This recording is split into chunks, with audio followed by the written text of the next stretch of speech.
Today is 1 year since I quit drinking alcohol. Here's 10 reasons why I quit and a few other tips on how I actually did it. First, I want to start by talking about the actual trigger that got me to stop drinking at that point in time. I was living in Mexico City about a year ago. I was meeting up with a friend of mine who texted me and said, "Hey, I'm in town. Let's get tacos." We started out by having a great dinner. It was me and maybe two or three other entrepreneurs. And as we were getting ready to wrap up dinner, he said, "Hey, one of my big investors is going to be meeting up with us at Condesa Hotel. We're going to continue the night." So we went to the next spot. And then next thing you know, that turned into the next spot. So we ended up going to Supra in Mexico City. His investor was really great, fun, charismatic. He was taking care of everything. He got a couple of bottles of mezcal, and we were having a really great time just talking amongst friends and peers. And that was kind of it. The night ended probably around, I went home, went to sleep, and I woke up the next day and I had an absolutely terrible hangover. I looked at my Whoop and I had 1% recovery. My HRV was in the toilet. And I just asked myself, why am I still doing this? It's not like this was something that was happening often. I got a really bad hangover like that every once in a while, maybe once or twice a year. But I was like, why am I subjecting myself to this at all? And that same day, while I'm laying in bed hungover, I see a video on my Instagram. It was a friend of mine named Brett, and he was talking about this new cohort of 90 days alcohol free that was kicking off the following day. So I decided in that moment, this is divine timing. I'm going to go ahead and sign up for this cohort, and I'm going to commit to doing the fourth quarter of 2022 alcohol free. So that's what I did. I started on October 1st, 2022. I did the entire fourth quarter. I felt really, really great. I had all this euphoria from the extra energy, the great sleep I was getting, everything like that. And then all of a sudden I said, hey, now I'm going into January. Why not just do dry January? That's something that I do often. So then next thing you know, I get to the end of January. I have 4 months of momentum going. And I say to myself, let's see if I can make it to a year. Well, yesterday was that year mark. I made it. And I just wanted to talk to you a little bit more on why I made that decision and the other tools and support that I had to help me get there. The number one reason why I decided to quit drinking alcohol is hangovers. Hangovers steal our most precious resource, which is our time. Time is the only thing in this life that we can't really get back. And I had wasted too much of it on a Sunday, on a Saturday, when I was younger, maybe on a Friday, and honestly into a Monday or a Tuesday being hungover. And it doesn't mean that you have to be at 0%. There are some of those 0% hangovers where you literally don't get out of bed. You feel absolutely terrible. You can't get anything done. But if you go out drinking on a Saturday, that hangover is still with you often till Monday or until Tuesday. And it's not that you're going to be at 0%. You might be at 60%. You might be at 70%. But what I started to recognize is that 40% or that 30% makes a huge difference in the long run. I am truly a believer that life is a game of inches. And every time that you're not at your best, you may miss an opportunity. Another thing that I thought about often was all the times that I was maybe in the elevator with somebody in my apartment building, and my normal charismatic self would strike up a conversation with that person. But because I wasn't feeling my best, because I was hungover, would just put my head down. I'd look at my phone. I wasn't interacting with people. And I recognized that if I do that for the rest of my life, I'm missing so many opportunities to meet great people, to have great interactions, to spread joy and happiness to other people. And I just wanted to take all of those little moments and take them back. I wanted to get my time back. So that was the number one reason why I decided to quit. Reason number two is that I made a commitment to myself to make mental health my number one priority.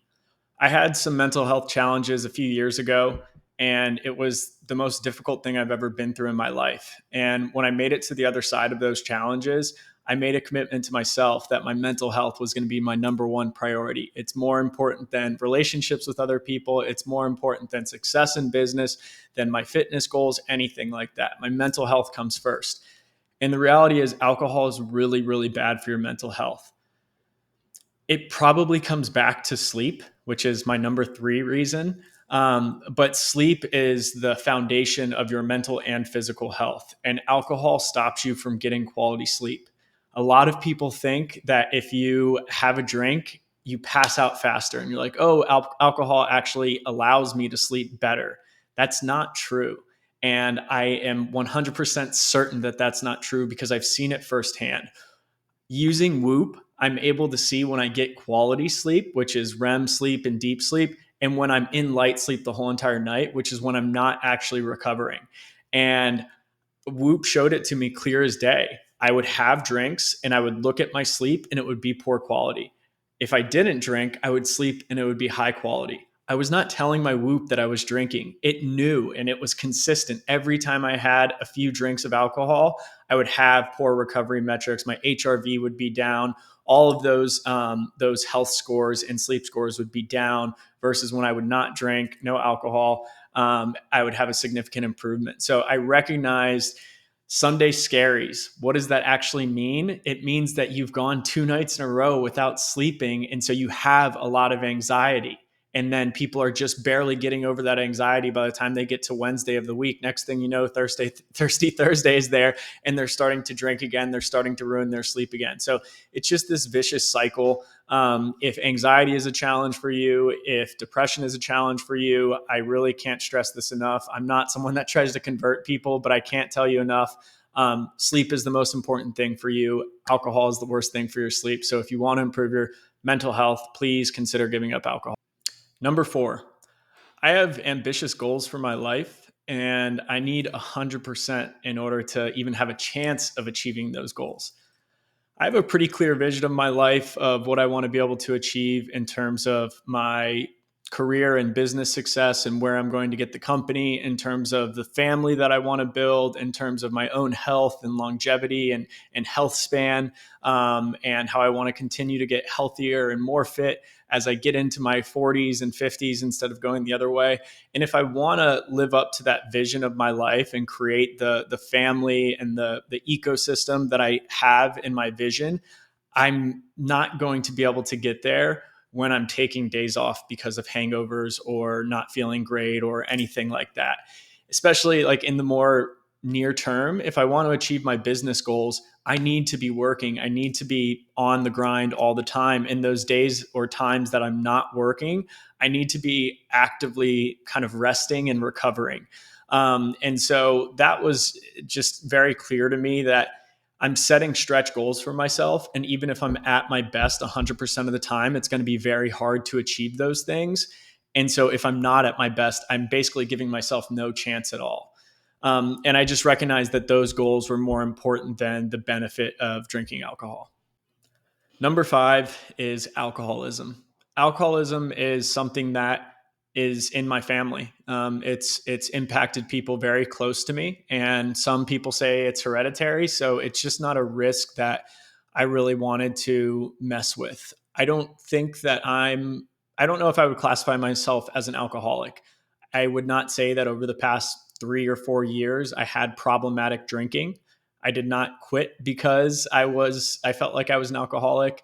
But I also recognize that those patterns can be under the surface and can come up at later points in life.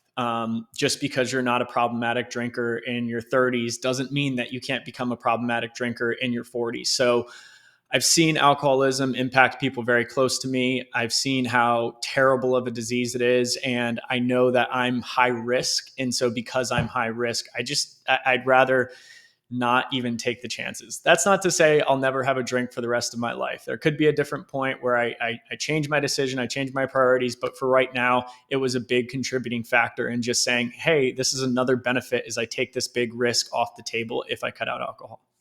Number 6 is similar to number 5. It has a lot to do with alcoholism, and it's just almost this spiritual principle that I don't want to support something that I've seen do so much harm in the world. I've seen alcohol kill one of my best friends literally in my arms. When I was in high school, one of my really good friends, Chris Kearns, died in a drunk driving accident when I was in the car behind him, and I had to check for his pulse while he was passing away. And I've had some of the most traumatic experiences in my life really revolving around alcohol. Things that have happened in my family to friends' families. There's just been so much negativity in my life that's been involved with this drug, and I don't want to support that. I think alcohol is involved in something like 50% of violent crimes and homicides and the number of accidents that it's responsible for. This drug has just created so much damage in our society and me individually, like in my immediate life. I just don't want to support it. And ultimately, that was a big factor in me wanting to quit. Was it felt like this spiritual battle of me versus that drug, and ultimately, I decided that I don't want to support it. Number 7 is that I don't need it. I am able to go out and have fun without alcohol. I'm able to dance without alcohol. I'm able to date without alcohol. I think that those are kind of the common reasons why people say that they're not able to give it up, is because in their social life, they have a really hard time going and hanging out with their friends when their friends are drinking and they're not.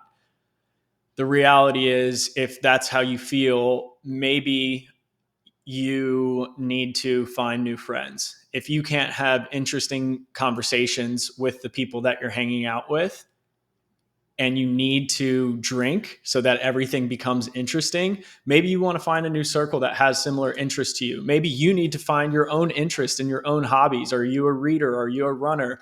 Do you like video games? Whatever it is, find people with common interests. It could be philosophy, it could be politics, it could be business. Find people that have actual substance that you can have a conversation with without needing to just numb the environment, act like an idiot, and pretend like everything is fun. If you need alcohol to socialize, you may be in the wrong social environment. Maybe you need to find places that have better music, better ambiance, better people, whatever that may be. On the dating side of things, like, same thing. If you feel like you have to drink in order to go out and go on dates, then maybe you need to become more interesting, or maybe you need to go out with people that are more interesting.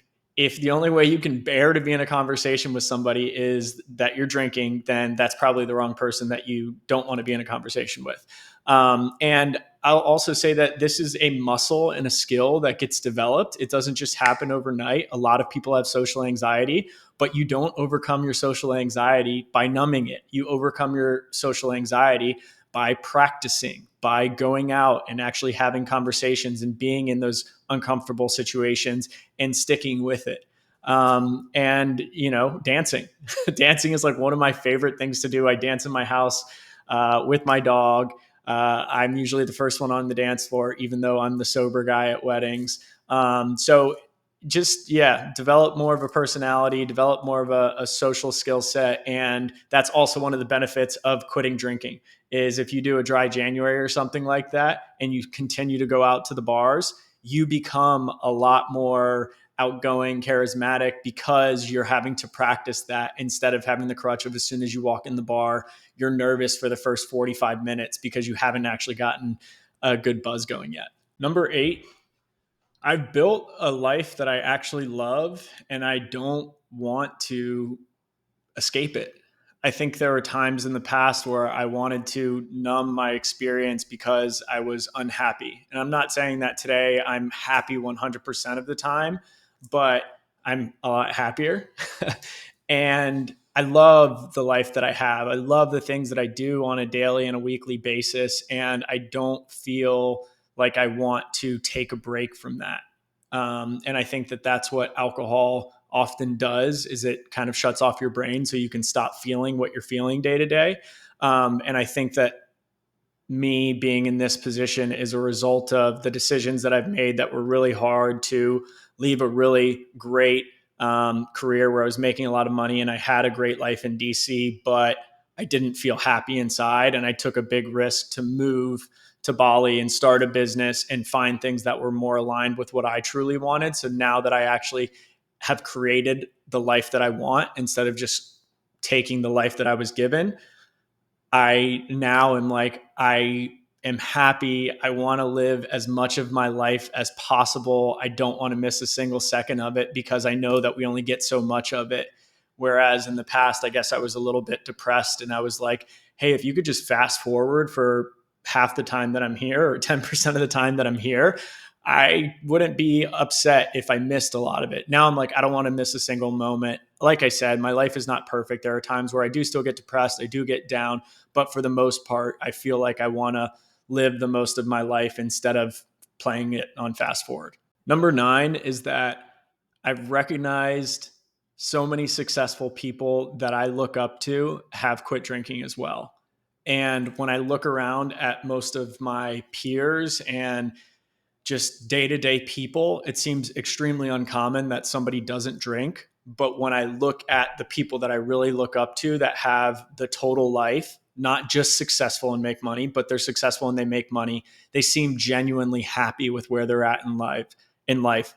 They seem to have very good health and they're in good shape or whatever it is that they do to get their health in balance. That's that wealthy, healthy, happy that I'm striving for. And when I look at people that have all of those things going on, a lot of those people don't drink alcohol. And so it's like, if you look at the commons, it's uncommon. But if you look at those people that are really excelling and people that I admire and I want to grow up to be just like them, I started to recognize that a lot of those people had given up alcohol. And when I would either hear from those people on a podcast or talk to them directly, a lot of them say that giving up alcohol was a critical piece in getting to where they're at. And potentially they wouldn't have gotten there without it. So I just started to recognize that it could be a huge catalyst in your life when it comes to wealth, health, and happiness. And I wanted to be more like those people. And so I had to start to adopt some of the characteristics and behaviors that they had. Number 10, I wanted to prove something to myself. I knew that this was going to be better for me, and I knew it was going to be really hard. And I frankly started to lose faith in myself because I had this idea in my head for so long that I should give up alcohol. And I was unable to do it just because it is very, very hard. Socially, peer pressure, everything like that. It's a challenging thing to do. And I really just looked myself in the mirror and said, if you are the man that you say you are, then do it. And so I challenged myself and I knew it was going to be hard, but that was the last thing to kind of get me over the edge is, hey, you say you want this big life, you say you want all of these great things, but are you willing to do the hard things in order to do it? And I felt like this was one of those hard things. And so I just knew it was going to be what's best for me in the long run. I knew it wasn't what was best for me in the short run because I would want to go out and have a drink that weekend or something like that. But I wanted to really prioritize my long-term goals over my short-term satisfaction. So that's 10 reasons why I quit drinking alcohol. And now I want to talk about how I quit drinking alcohol. So maybe you've decided, okay, I understand the why. There's all of these benefits that I'm going to get, but how do I actually do this? So I'm going to give you 5 tips or things that work for me in terms of how I quit drinking. Number 1 is I got super lucky that I found an online accountability group through a friend of mine for the first 90 days. And so this friend was hosting an online group cohort that was a 90-day alcohol-free challenge. And we would meet up once per week and do a Zoom call and just talk about, why we were all doing it, how we were doing it, different tips and things like that. So that accountability group was really, really great, especially for probably the first 30 days, as you feel like you have people in the boat with you. You have people that are striving for the same thing. And so that was certainly very helpful. That particular group is not running anymore, but it's really not that difficult. You can find a couple of other people. It can be 2 or 3 other people that are looking to do 30 days or 90 days, and you can join an accountability group with them. You guys can meet up over a Zoom call once per week and just track each other's progress and hold each other accountable. There's also AA, which is one of the best organizations in the world. I've had so many people that are so close to me that have had an amazing impact on their lives with AA. So that is everywhere. There's meetings all the time. So if you're looking for some support, there's like a stigma around going to AA, which is so stupid in my opinion. It's one of the most effective groups that I've ever seen. So for me personally, it wasn't the route that I went, but if you're looking for some type of support, it's such a good organization. And I definitely encourage anybody that goes because I've seen the amazing results with people close to me. Number 2 is timing. And I think one of the biggest things I'm sure of is that there's no good time. It doesn't matter. You're going to say, oh, this isn't the best time. It's summer. This isn't the best time. It's winter, the holidays. There's no good time. You just have to do it. I personally found timing that worked for me really well. If you think about, what's the ideal time? I think the best time is now. But for me, what I did was I started on October 1st. And so you can call it Sober October. A lot of people are doing it. Maybe you can have a couple of friends that do it with you. I went with that accountability group for 90 days. And so that went for the entirety of Q4. Some people would say the holidays are very difficult because you're with your family, everybody's drinking. Q4 was really, really great for me. So I started in October, went through December. That was my initial commitment, was I was going to do those 90 days. And then the next thing that rolls around is dry January, where a bunch of other people are going to give up alcohol. That's something that I've done in the past, is just in isolation. I would do those 30 days of dry January. So I had the 3 months going into it. And then I said, okay, why don't I do dry January now? Then all of a sudden I'm at 4 months in, and I basically say, oh, I don't know the last time I went 4 months. Let's see if I can do this for a year. And that's how I ended up here, was starting with a 90-day commitment, adding on 30 days to the end of that, and then ultimately saying, I'm going to see if I can do 12 months. Tip number 3, this is something that was personal to me. It doesn't have to be, it's probably not right for everybody. I'll just say that. But for me personally, I really owned my sobriety. I didn't hide from it. And that's just the way that I like to operate personally. Some people may want to be super under the radar with it, not tell anybody, try to avoid anybody finding out.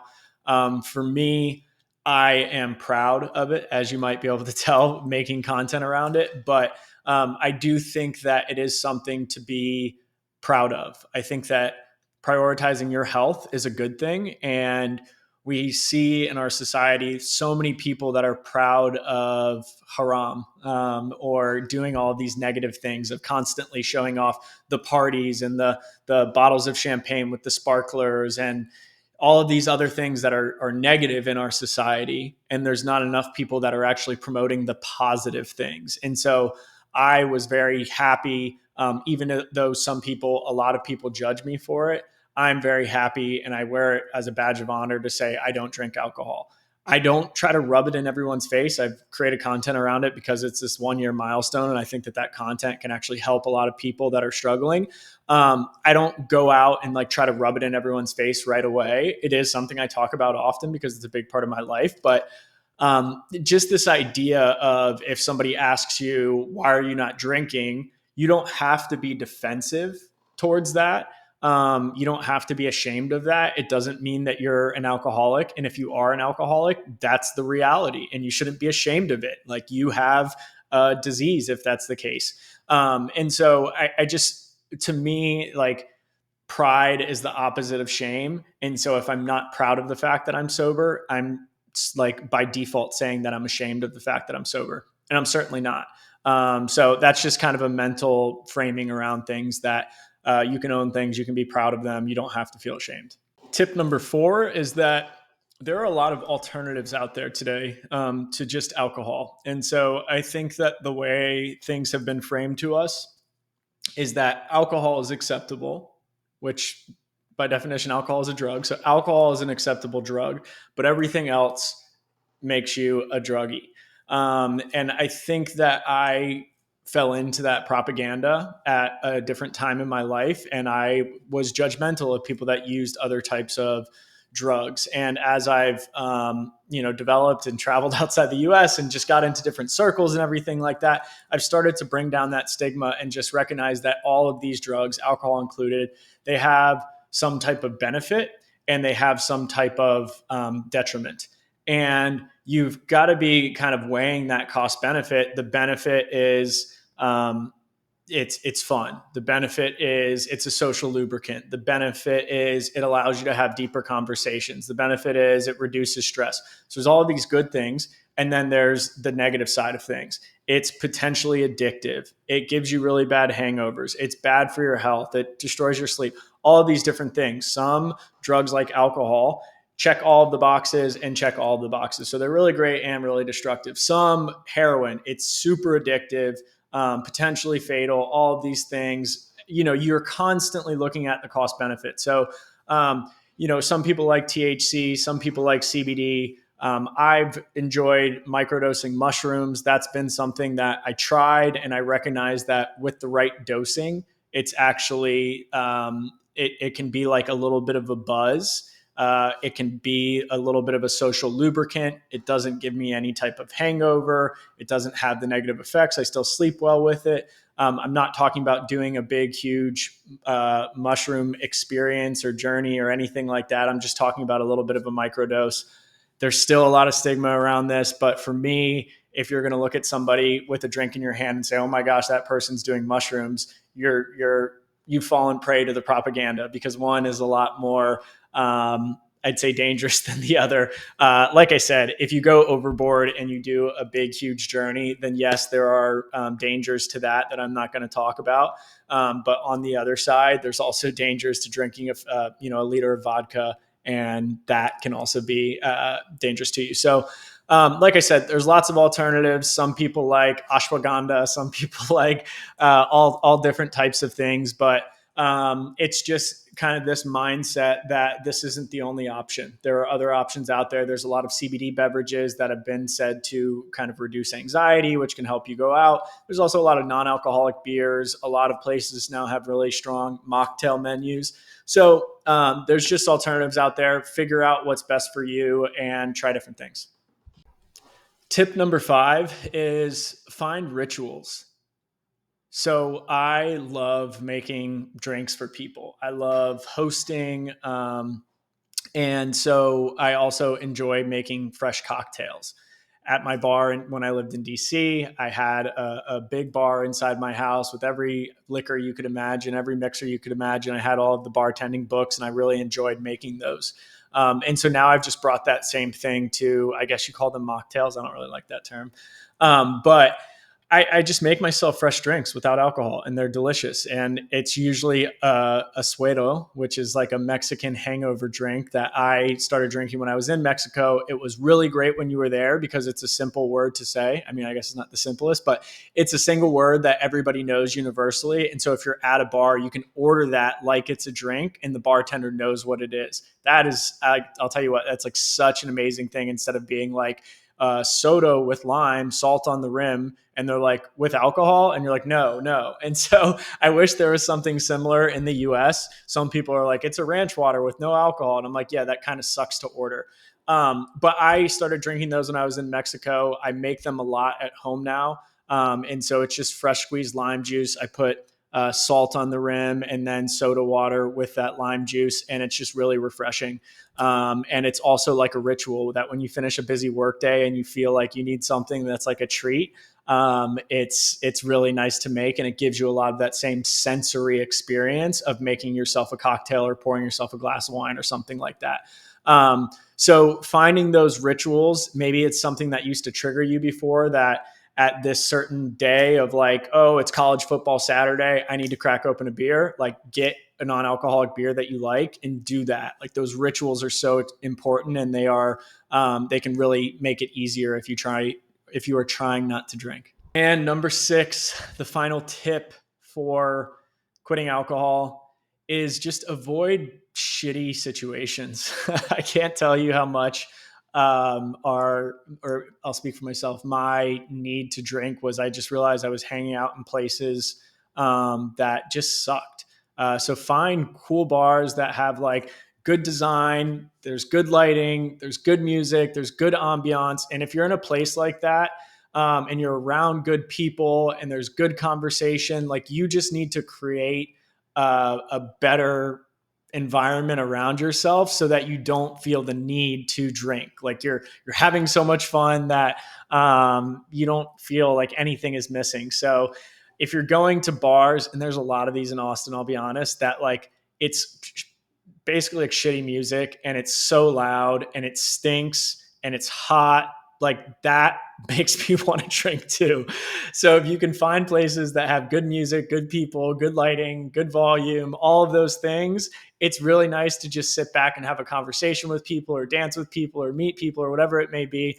But avoid going to like really shitty bars and really shitty places with shitty people, and it will be a lot easier not to drink. That's it. Thank you for investing your time to watch this. I guess my first YouTube video. So thanks again. My point was not to try to convince anybody. I'm just sharing my experience. When I was on the other side of things, it was extremely helpful to see people that I could relate to that had made that decision. This is able to maybe inspire somebody to try this out. If one person decides to go to AA or take a month off or whatever that may be because of this, then it was time well spent.